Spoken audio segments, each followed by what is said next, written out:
أعوذ بالله من الشيطان الرجيم بسم الله الرحمن الرحيم الحمد لله رب العالمين والصلاة والسلام على رسول الله وعلى آله وصحبه ومن والاه أما بعد السلام عليكم ورحمة الله وبركاته. Welcome back to our spiritual journey. This is a journey for Allah subhanahu wa ta'ala, with Allah subhanahu wa ta'ala, and to Allah subhanahu wa ta'ala. We are now in episode number 4. Previously, we covered these 10 steps, and these steps, they come from the Book of Wisdom by Sheikh Ibn Atta. And as I said before, I have used a much simplified commentary by my teacher, Jasir Auda. Today, I plan to cover 5 steps if the time permits. Otherwise, I will go slowly and whatever that we can cover, inshallah. But I will backtrack 2 steps before, just to keep the context with the rest of those who join for the first time. So we said last time in the step number 9, discovering one's flow is very important.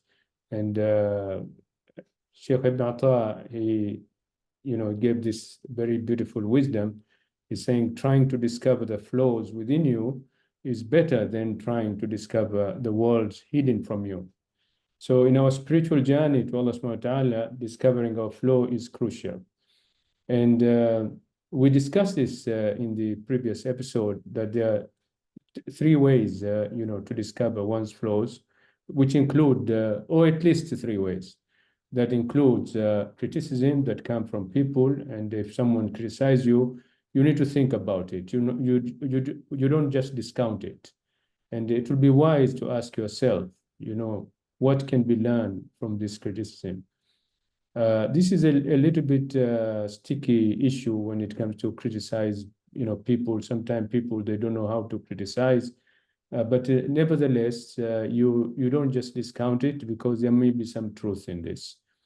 The other thing is friends. A good friend always will help you to highlight your flaws in a good way by offering you sincere advice, and you need to take that into account.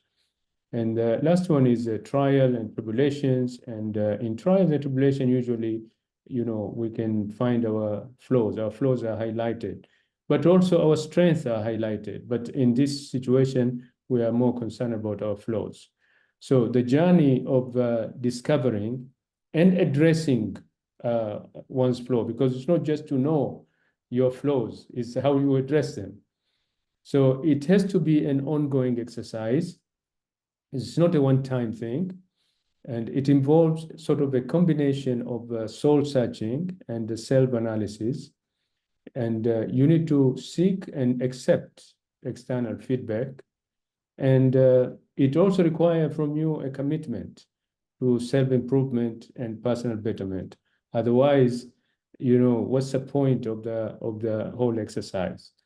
Now, with respect to step number 10, self-criticism, we said self-criticism is part actually of discovering one's flaw. But this one comes from within you as opposed outside of yourself. And according to Ibn Atta, he says the origin of every sin, forgetfulness, and lust is in being self-righteous. And the origin of every good deed, awareness, and chastity is in being self-critical. Therefore, self-criticism really is important here. It involves a regular and honest assessment of one's action and intentions aimed at self-improvement and spiritual growth.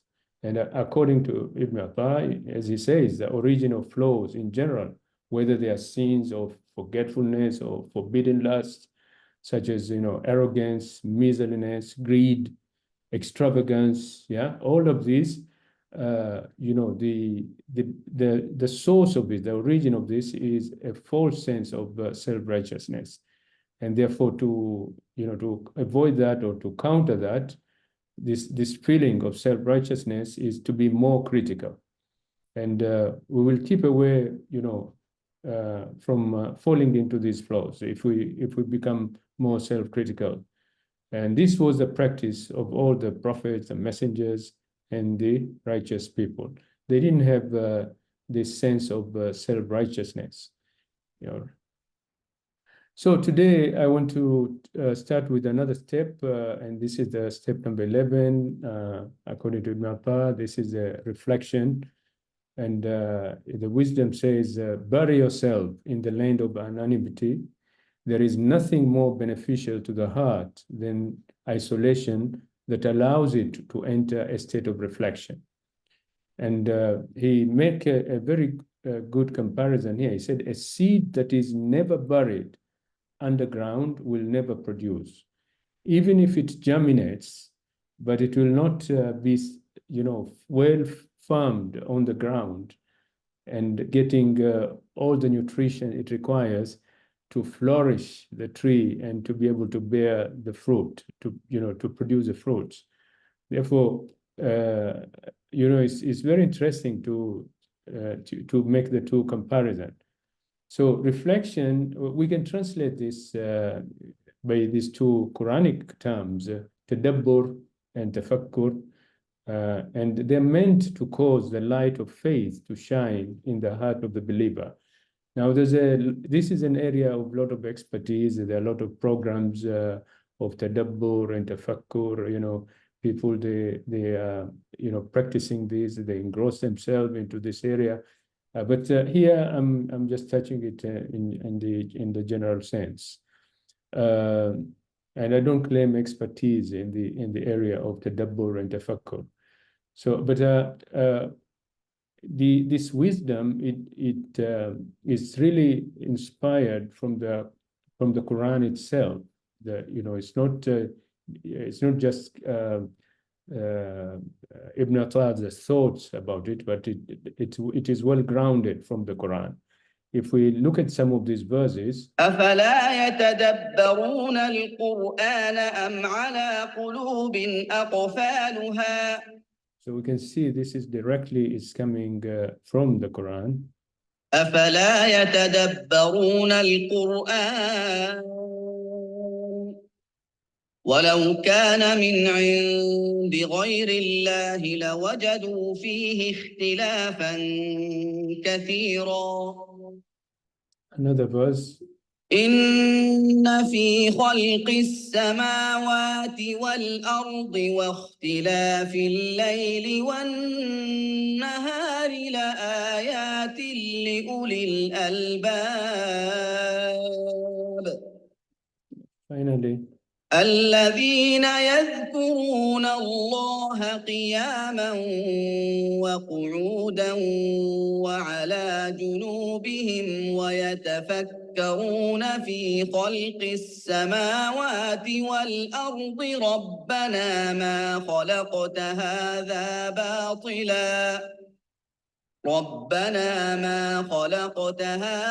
باطلا سبحانك فقنا عذاب النار. So you can notice in the last verse, the term tafakkur was used as opposed to the tadabbur. But these two terms, both you can take the meaning of reflection. So to benefit fully from all the steps that we have discussed previously in our spiritual journey to Allah subhanahu wa ta'ala, the next step must be to develop a much deeper understanding of Allah subhanahu wa ta'ala and His creation and ourselves, because we can also reflect on ourselves. By knowing ourselves, we will know our Creator. So all of this, why? Because we want to develop a stronger heart. And the only way we can do this is through reflection. So reflection is a marvelous form of worship that advances us on our path to Allah subhanahu wa ta'ala, and it helps us to realize our spirituality. And in fact, reflection can be more rewarding than some of the extra voluntary ritual that we do, the nawafil and all of that. But if we get involved in reflection, we can even get more reward sometimes.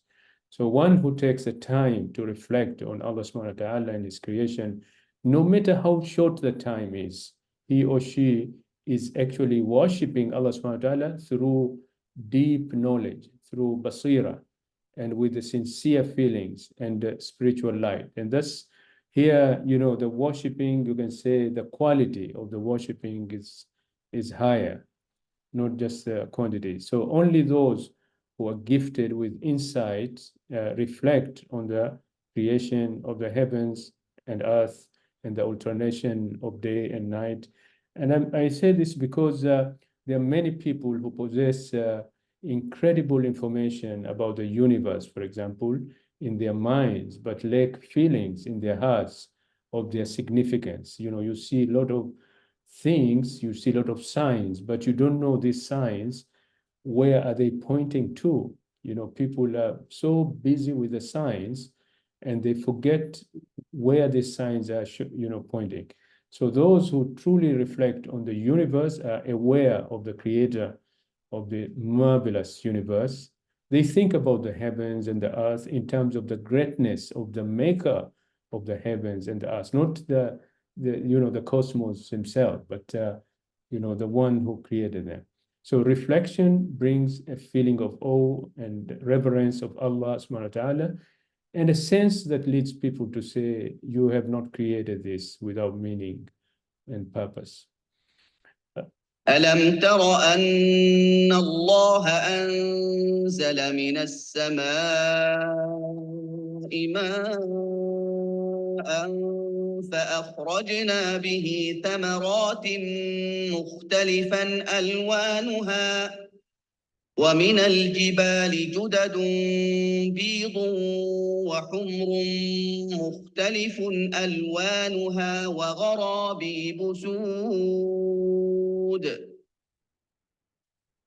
ومن الناس والدواب والأنعام مختلف ألوانه كذلك إنما يخشى الله من عباده العلماء إن الله عزيز غفور. So here, they are they are kind of excluded, the people who truly, who are fearing of Allah subhanahu wa ta'ala are those with the knowledge, meaning the ones who reflect, the one with insight. Ibn Atta points out something that helps in the process of reflection, and that is maintaining anonymity and through isolation.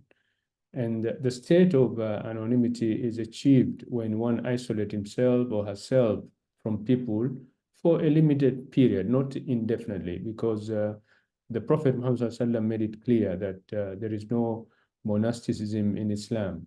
So a Muslim still is required, to interact with people, in work, places.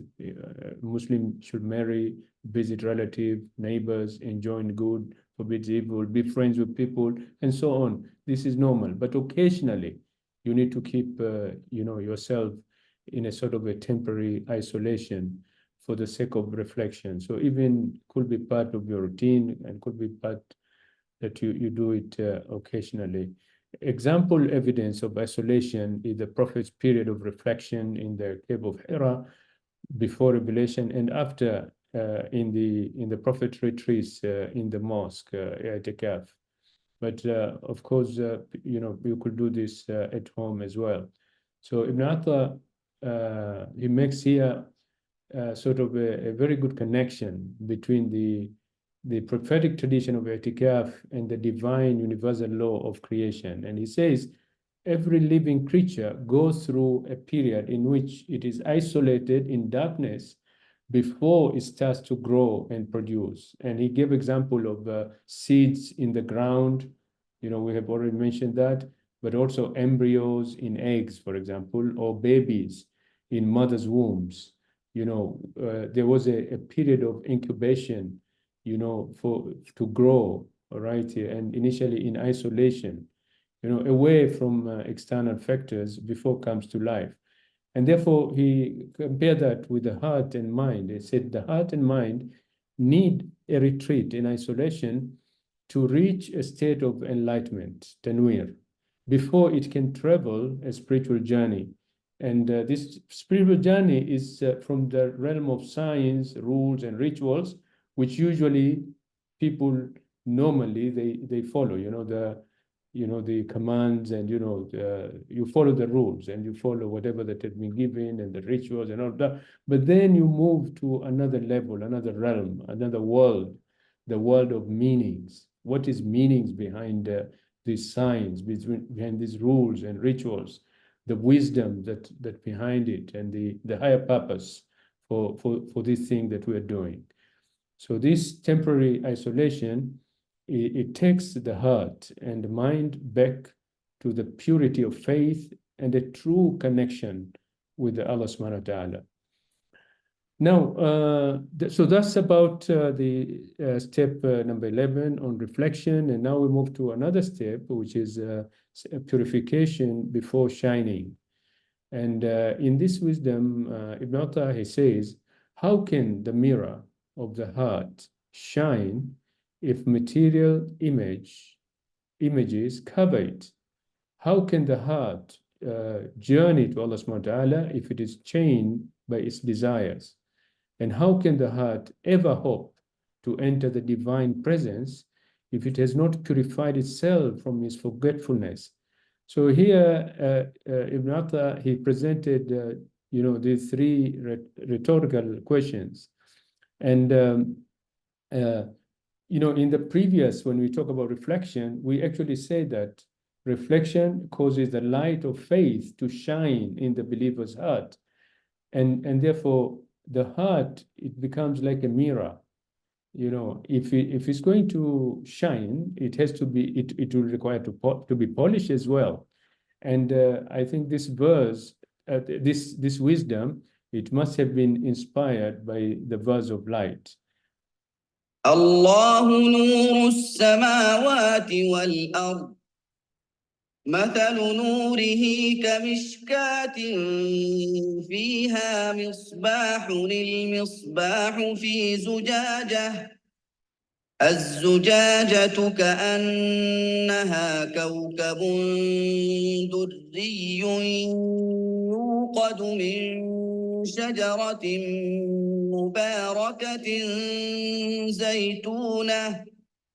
يوقد من شجرة مباركة زيتونة لا شرقية ولا غربية يكاد زيتها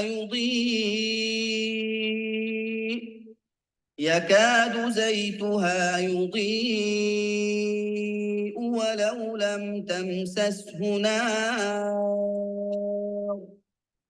نور على نور يهدي الله لنوره من يشاء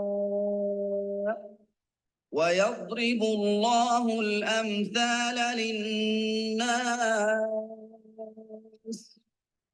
والله بكل شيء عليم. This is a very beautiful parable, and it has a lot of deep meaning. There are many scholars who have written so much about this, but I've used here only as a sort of inspiration for this wisdom, because every of these wisdoms from Ibn Atta must be grounded from the Quran itself. Now, before beautifying the heart with the light of virtues that we talk about when you reflect, the heart itself, it must be purified from its flaws. And Ibn Atta mentions three such flaws. You have these material images, you have desires, and you have forgetfulness. And Ibn Atta asks this rhetorical question: how can the mirror of the heart shine if material images cover it? And material image here means anything other than remembrance of Allah subhanahu wa ta'ala imprinted, metaphorically, like imprinted on the heart, like images, when you imprint on a mirror. So a metaphor that illustrates impossibility of a heart in that state to shine with light, because it becomes like opaque, the light doesn't go through. So of course, this does not mean that we should ignore the material world or family, wealth, career, and so on. It is a matter of what depths of the heart receive the most attention and the most concern. So the verse of light, it shows that the pure heart that shines with light, it is in Allah's, house, place of worship, that isolation and reflection can effectively produce this divine light in the believer's heart. And light by nature will eliminate darkness.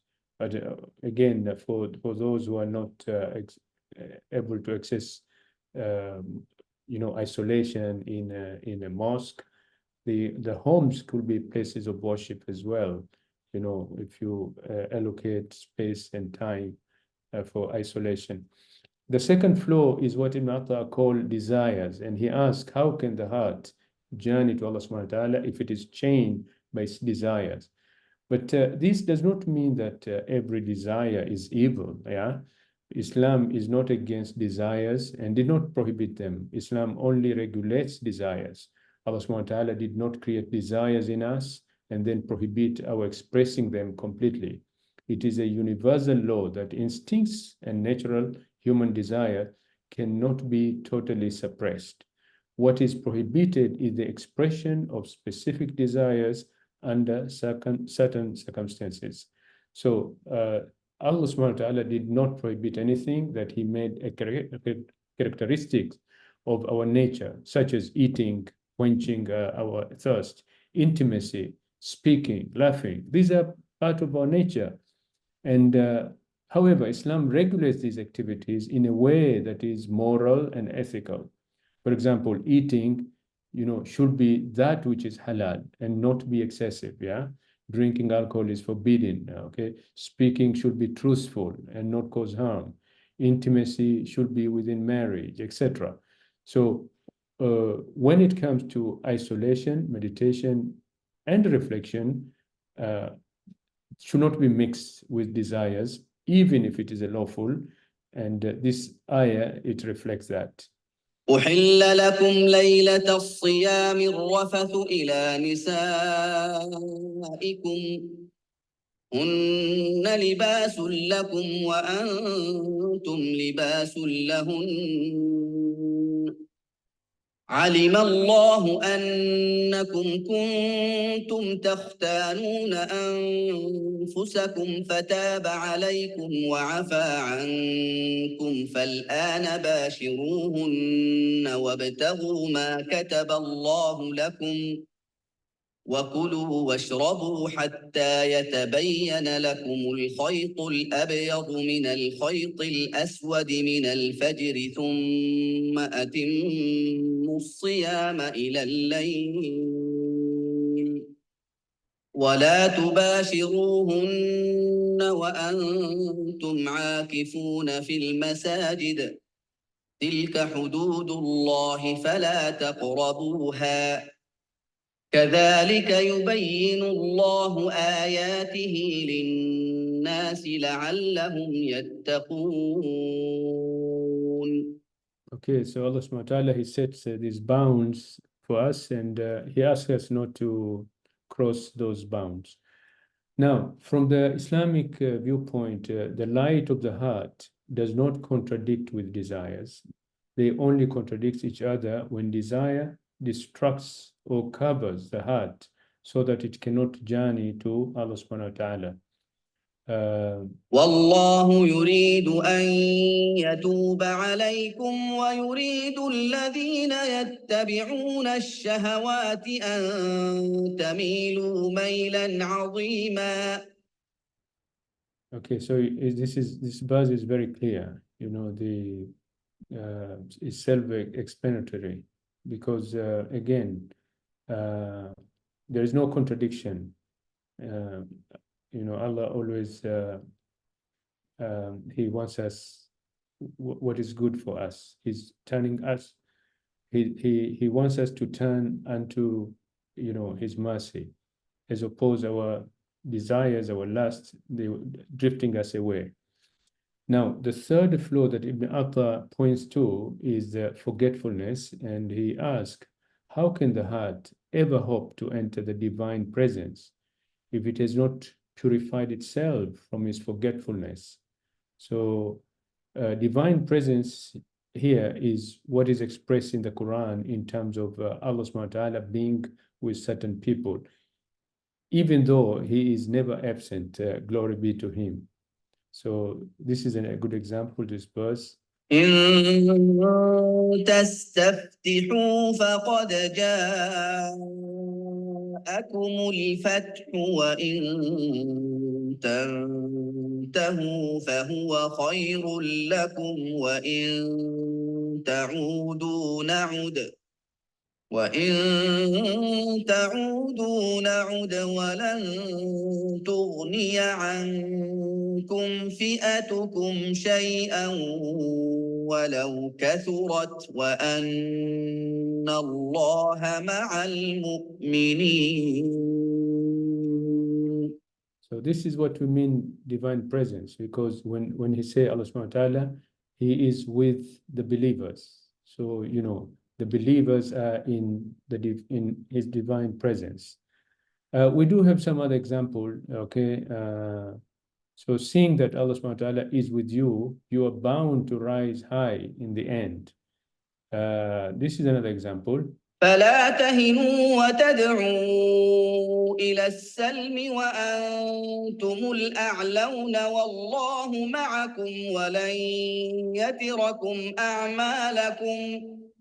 Okay, another example. إن عدة الشهور عند الله 12 شهرا في كتاب الله يوم خلق السماوات والأرض منها 4 حرم ذلك الدين القيم فلا تظلموا فيهن أنفسكم وقاتلوا المشركين كافة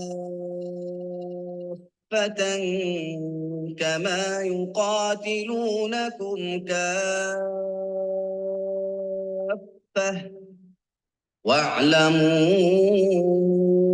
أن الله مع المتقين. Another one. وأطيعوا الله ورسوله ولا تنازعوا فتفشلوا وتذهب ريحكم واصبروا إن الله مع الصابرين. Okay, finally. إن الله مع الذين اتقوا والذين هم محسنون. So we've seen in these subsequent verses all those people who are believers, who are doers of good deeds, those who are conscious of Him, those who are patient, they are all with Allah subhanahu wa ta'ala, because Allah says He's with them, that is, they are in Allah's presence.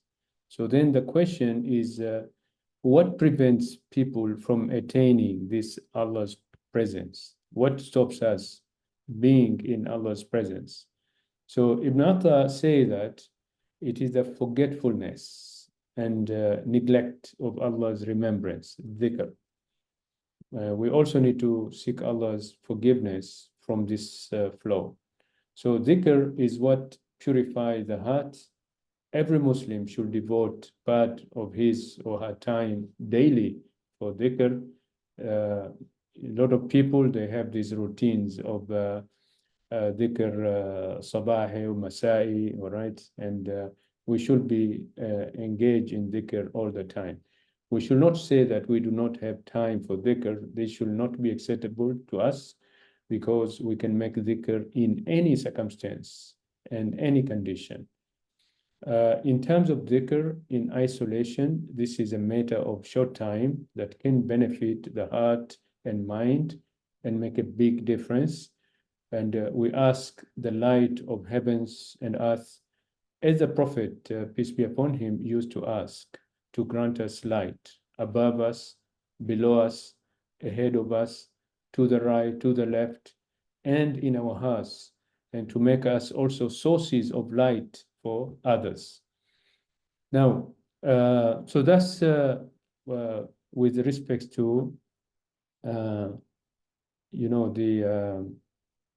the step.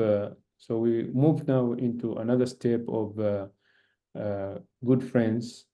Ibn Atta, he says, do not befriend someone who does not elevate you with his state or guide you to God with his speech. It could be that you are doing evil, yet you think that you are doing good because you're comparing yourself to your friend who is worse than you. Now, this is there's plenty of references in the Quran when it comes to choosing friend. Many verses they give you in retrospect. On the day of judgment, some people will regret why they follow, some people whom they thought they were friends or they were good for them. Yeah, they were leaders, they're leaders or something of that sort. So let's listen to this verse. ويوم يعض الظالم على يديه يقول يا ليتني اتخذت مع الرسول سبيلا يا ويلتى ليتني لم أتخذ فلانا خليلا لقد أضلني عن الذكر بعد إذ جاءني وكان الشيطان للإنسان خذولا. So this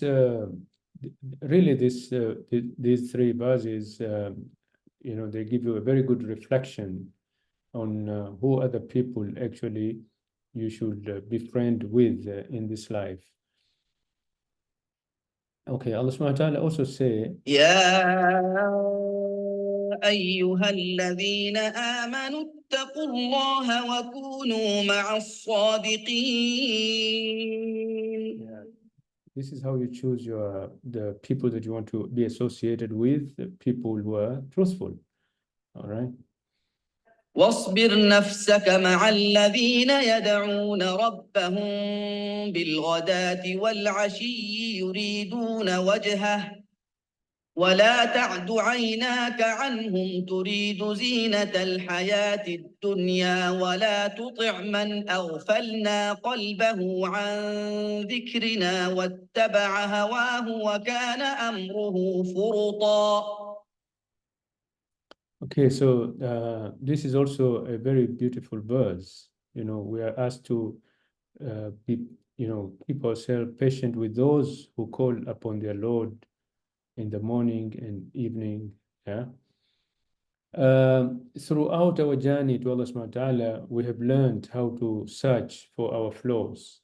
We have also learned that the origin of every sin, forgetfulness, and lust is in being self-righteous, and the origin of every good deed, awareness, and chastity is in being self-critical. Likewise, we have learned that one should be like the accusing voice of his conscience, because this is how you can do self-criticism, which Allah subhanahu wa ta'ala called to witness in the Quran.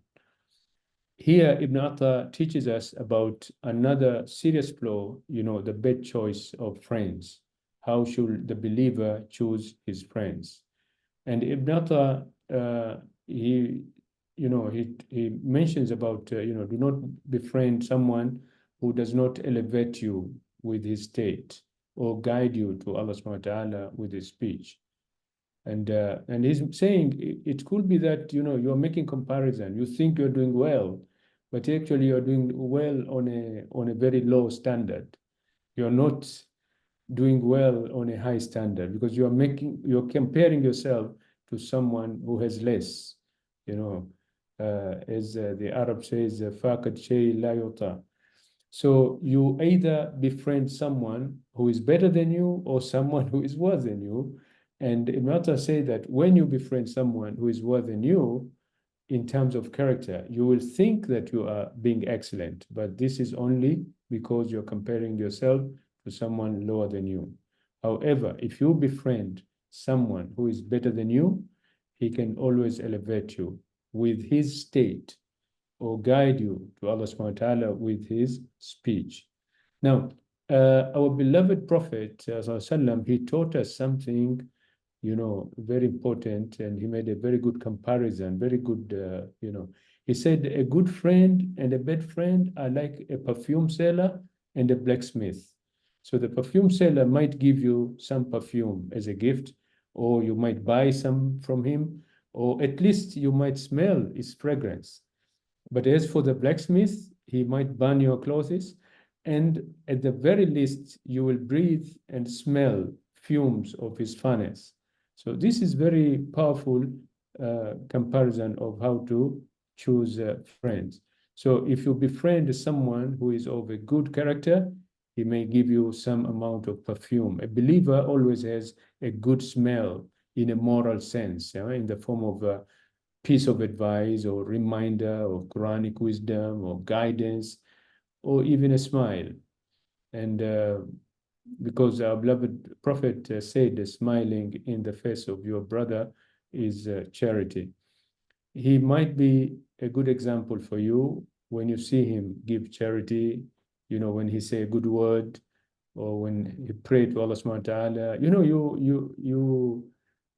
is contagious. This goodness is contagious, from your friends, from people who are close to you, around you. If you surround yourself with good people, you will find yourself participating, in good deeds. So the other person who is like the blacksmith might burn your clothes, or, the smoke. And if you get closer to him, he may even burn your heart by involving you in all sort of kind of wrong actions, all sort of vices, backbiting, gossiping, and all sort of things. So we need to avoid that. So according to Ibn Atta's wisdom, you just don't go with someone who does not elevate you with the state. And the state here is an expression for the influence that people have on one's spirituality. Now, this influence has been explained by our beloved prophets in different traditions. And this particular one, the Prophet, peace be upon him, said, 1 dirham has become greater than 100,000 dirhams. And the companion asked him, how can that be, O Messenger of God? And he replied, a rich man takes 100,000 dirhams from his wealth and give it away as charity. Another man has nothing except 2 dirhams, and so he takes 1 dirham and give it away in charity as well. Here, the only difference between the two men is in the state of their hearts, even though the first man gave 100,000 more dirhams. So it all matters the state of their hearts. If 1 dirham was given with sincerity, it may mean more than 100,000 that was not given with sincerity. And 100,000 to a billionaire, it may mean nothing, but 1 dirham of a poor person, who doesn't have anything, it may mean a lot. So here, the state of the heart makes a big difference. Now, there's this verse you have heard this before, but I want to repeat it again here because it does describe the state of the hearts. إنما المؤمنون الذين إذا ذكر الله وجلت قلوبهم وإذا تليت عليهم آياته زادتهم إيمانا وإذا تليت عليهم آياته زادتهم إيمانا وعلى ربهم يتوكلون. And we have heard this verse many times, and I wonder, when you hear this verse, how do you feel in your heart? Only the mention of Allah subhanahu wa ta'ala, it should instill a sense of awe and fear in the hearts of the believers. This is indicative of their reverence and consciousness of Allah's greatness and authority. You know, it's a very a good test, a litmus test. You know, when you hear him, if your heart, is shaken, all right, then it means that your heart is in a good state. So the recitation also of the Quran verses leads to an increase in faith. This is what the verse says for the believers, which suggests that the Quran served not only to us as a guide, but also as a means of spiritual enhancement and reinforcement of our belief, of our iman. All right. So that's why to abandon recitation of the Quran really will lower our iman. So the verse concludes with the characteristics of the believer as those who place their trust and reliance on Allah subhanahu wa ta'ala. This reliance is an essential part of faith, indicating a total submission to Allah's will and a dependence on Him, for guidance and support. And this verse, among many others, actually beautifully encapsulate the spiritual and emotional impact of the Quran on the state of the heart, okay, of those who believe and reflect. This, I'm quoting this, from one of the Sahabas, and he heard the Prophet reciting this verse, or there are three verses together. And when he heard this, he said, I felt my heart was about to fly. And these three verses actually, they give you a very strong argument about, God's existence in the Quran. أم خلقوا من غير شيء أم هم الخالقون أم خلقوا السماوات والأرض بل لا يوقنون أم عندهم خزائن ربك أم هم المسيطرون. I think for those involved in da'wah, these three verses are very good tool, to bring argument to atheists and agnostics.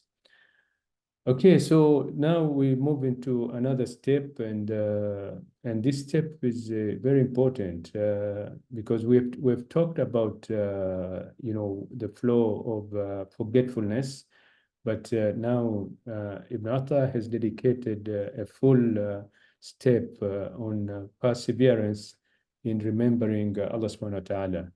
And he said, do not stop mentioning God just because your heart is not present. Forgetting Him completely is worse than being inattentive. While you are mentioning Him, perhaps He will elevate you from being inattentive to being attentive, and from being attentive to being fully present with Him, and from being fully present with Him to being fully absent from anything else but Him. This is not difficult for God. I think the last part is quoting a verse from the Quran. So let's look at the verse that has actually inspired this wisdom. And واذكر ربك في نفسك تضرعا وخيفة ودون الجهر من القول بالغدو والآصال الذين من القول بالغدو والآصال ولا تكن من الغافلين. And there's an emphasis at the end of the verse, and do not allow yourself to be heedless. الذين يذكرون الله قياما وقعودا وعلى جنوبهم ويتفكرون في خلق السماوات والأرض ربنا ما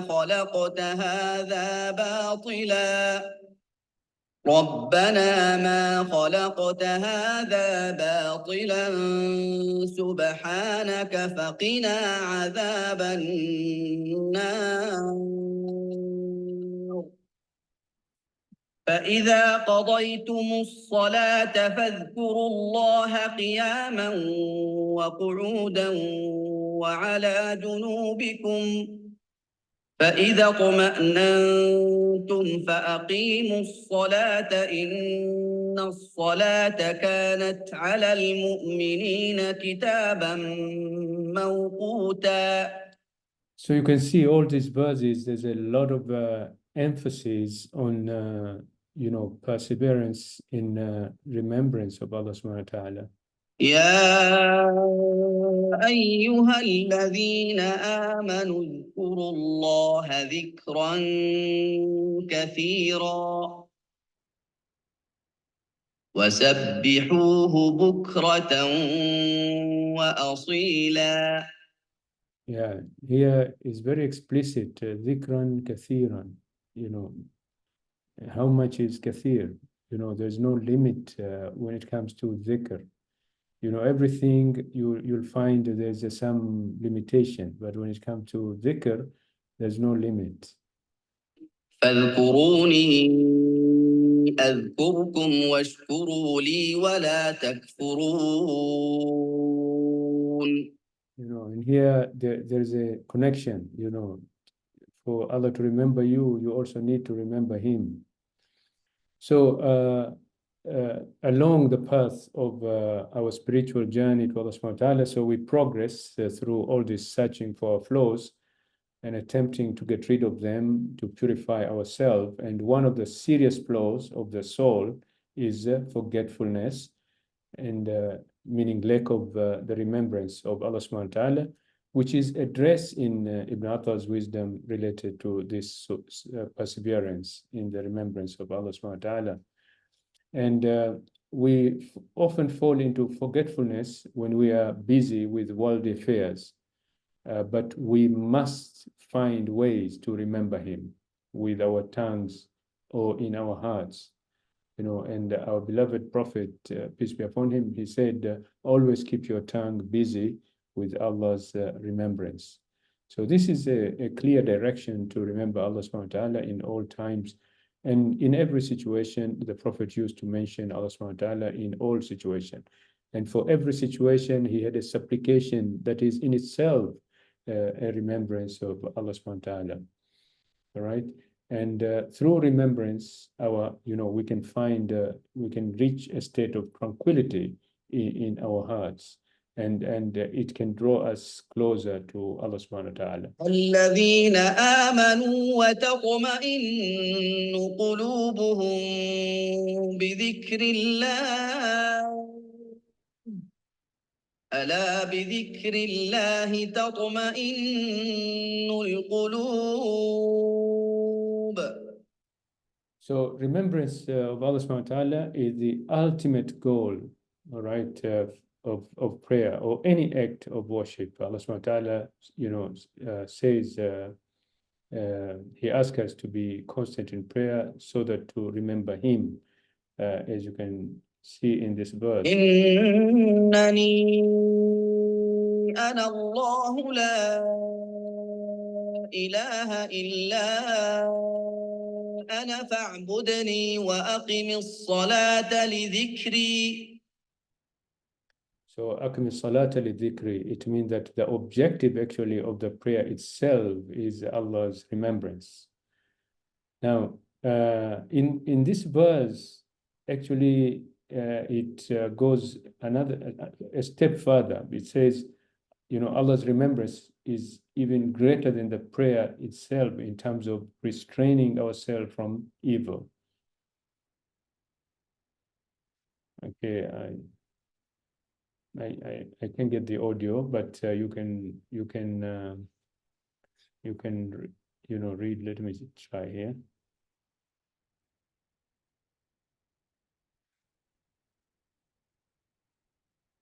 Okay, I lost the audio. Now, this verse, we have heard it, but let me do it again.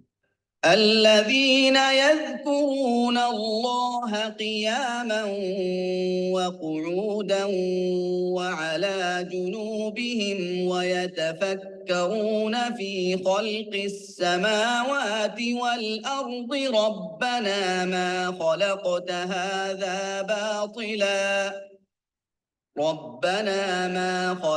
هذا باطلا سبحانك فقنا عذاب النار.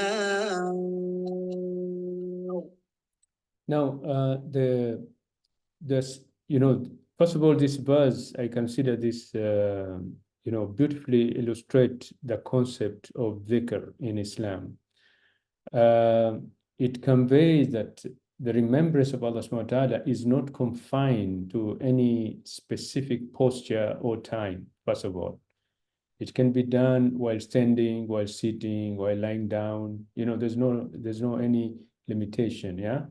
The verse also connects the remembrance of Allah subhanahu wa ta'ala with contemplation upon the creation of the universe. So it's not just to recite the beautiful names of Allah subhanahu wa ta'ala and his attributes, and okay, that's part of it, but that's not everything. The contemplation also is considered as a remembrance, even which was not mentioned by Sheikh Ibn Atta, but I think when you follow Allah's commands, it means that you remember him. If you avoid whatever that he prohibits, it is also you are in remembrance of Allah subhanahu wa ta'ala. Remembering Allah subhanahu wa ta'ala, as we have said, is can do on reflection on the signs of Allah's existence, on his will, his power, his wisdom as manifest in the creation. Such reflection actually leads to a recognition of the purposefulness of creation and a humble acknowledgement of Allah's greatness. Allah subhanahu wa ta'ala also gives the signs of silence to Zakaria, as a confirmation of the miracle of having a son. It means that through silence also it could be remembrance of Allah subhanahu wa ta'ala. قال رب اجعل لي آية قال آيتك ألا تكلم الناس 3 أيام إلا رمزا واذكر ربك كثيرا وسبح بالعشي والإبكار. So in this verse, there is imposed silence during a period which he was also expected to engage in deep reflection and remembrance of Allah subhanahu wa ta'ala. It indicates that remembrance of Allah subhanahu wa ta'ala can take different forms, including this contemplation and meditation in silence. It doesn't have to be even, that you speak, yeah? So Ibn Atta's wisdom in addressing the problem of experienced by those who may be making dhikr all the time and yet not feeling that remembrance in their heart. So you Sometimes, you try, but you don't feel it in your heart. And should you stop God's remembrance when you don't feel it in your heart, or should you continue with God's remembrance despite that? And this is exactly what Ibn Attas is trying to address in this wisdom.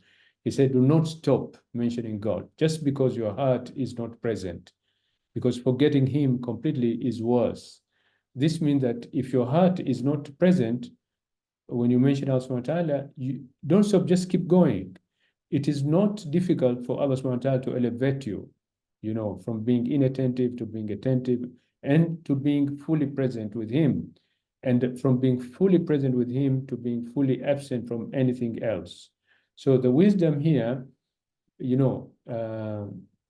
because it touches on the importance, constancies in dhikr, remembering of Allah subhanahu wa ta'ala, even when one's heart and mind are not present, or when they are preoccupied with other matters. So the wisdom emphasized that the act of dhikr should not be abandoned at all right? Because Ibn Attas sees value in the continuation of mentioning Allah subhanahu wa ta'ala, as it serves as a spiritual anchor, which will be like you are not disconnected, so you are constantly pulling the believer back to the remembrance of the divine. If you don't stop, you're still putting the string connection, yeah. But also Ibn Atta, he looks at practice of dhikr as prescribed in his wisdom is an exercise in discipline and perseverance. So it kind of recognizes the human propensity to forgetfulness or to become distracted. So Ibn Atta's wisdom distinguishes between two things, spiritual presence and mental presence. While the mind may wander due to worldly preoccupation, the mere utterance of dhikr maintains a thread of spiritual connection. So it is an acknowledgement that the soul is still yearning for its creator and can persist even when the conscious mind is elsewhere engaged. There is an implicit suggestion in Ibn Atta's wisdom that the act of mentioning Allah subhanahu wa ta'ala, even without full mental engagement, has a sort of a transformative power. So the repeated invocation of divine names and attributes can gradually penetrate the heart, purify it, and eventually align the mind with the spirit in a more focused remembrance. And therefore, the effort in dhikr are not, in vain. They are not, of no use, even when the heart are not fully present. So it is in a way, it is a comfort to know that Allah subhanahu wa ta'ala's mercy encompasses even those of us who struggle in the remembrance, all right, and that their efforts are not lost. Yeah, Ibn Atta is speaking about a common human condition, the struggle to maintain spiritual focus in a world that is filled with material destruction, you can say. Although this condition is not unique to our time, but has been a challenge for the faithful across generation. And the advice to persist in dhikr despite destruction is an acknowledgement of this challenge and a call to resilience, you can say, in spiritual practice. So over time, the continuous practice of dhikr, even when done mechanically, can actually lead to a heightened spiritual awareness. It plants seeds that may blossom into a deeper and more conscious spiritual state. I think we're approaching the end now. I have one slide. I don't know, Sister Halam, I continue or I stop? I think just continue the slide. Okay, all right, shukran. So Ibn Atta suggests that we should not compartmentalize worship into moments of perfect concentration, but rather view it in a holistic practice, which encompasses all the states of human experience, because sometimes you will have the focus and the concentration sometimes your mind is, there's so much in your mind and you're kind of distracted. But it's still, you look at it in a holistic way. You don't look at it, you'll be connected only in a particular moment. Yeah. So this perspective actually encourages inclusivity and accessibility in spiritual practice, recognizing, there's a up and down of human attention and intention as well. Your attention and intention, yeah? So in refining the understanding of this wisdom, one may derive a sense of reassurance and motivation. And it suggests that spiritual practices are not zero-sum game, yeah? It's not like that, but a part of a continuum where every effort counts, every mention has value, and the door to divine grace is always open. And even when the mind wanders around, but the mercy of Allah is open for us. Yeah, the advice to not cease dhikr is an invitation to remain connected to the divine, even in the most mundane or chaotic moments of your life. This consistency in remembrance is a means actually to cultivate a heart that eventually becomes present with Allah subhanahu wa ta'ala despite the destruction that may surround it. The heart, initially absent, may find itself more present over time, and the impact of dhikr takes root. Ibn Abbas explained that forgetting Allah subhanahu wa ta'ala completely is worse than being inattentive. Yeah.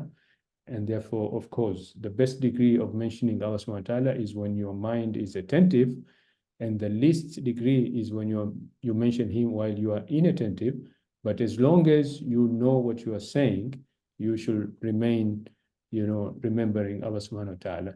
Okay, I'll stop here, right? I don't want to be overburdened, yeah. I give you back, Sister Ahlam, the mic, and you can also conclude it with a short dua, inshallah. Thank you, Sheikh Hafidh. Do we have any comment? Anyone have any question?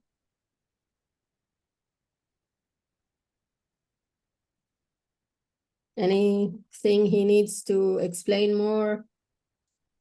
In the invite we sent for this lecture, there are links for the previous lectures if you did not catch the previous ones.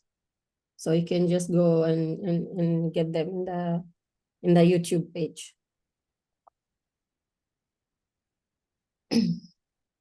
Okay, I think we will conclude.